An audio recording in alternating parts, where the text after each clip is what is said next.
Un problema sportivo sicuramente, ma forse anche di più un problema sociale. Non aprire per il caro Bolletti il palaghiaccio di Pieve di Cadore e togliere molto, se non quasi tutto, ai giovani che vi gravitavano attorno per fare sport, per fare agonismo, ma anche e solo come centro di aggregazione. Beh, siamo già chiusi da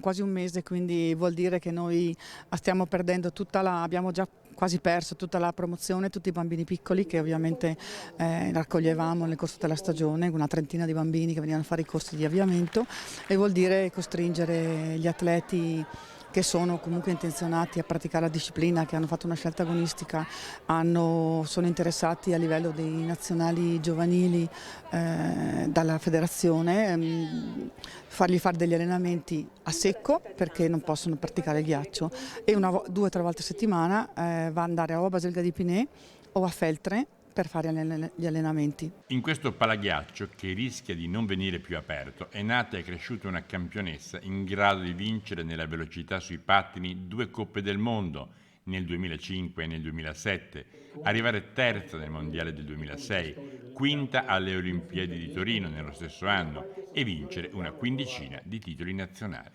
È abbastanza rattristante questa situazione. Io cerco di sollevare il problema con tutti quelli che incontro dicendo che è un problema sportivo, ma è ancora di più un problema sociale, perché qui al pattinaggio è uno dei pochi punti di incontro, diciamo, del centro Cadore, dove i ragazzi dall'asilo alle elementari, alle medie, anche alle superiori si ritrovano per fare attività insieme. Questo è un problema proprio sociale, io non lo vedo come un problema esclusivamente sportivo. Togliamo un punto di incontro, togliamo un punto per insegnare ai bambini a stare insieme, l'educazione e tutti i valori che stanno dietro allo sport.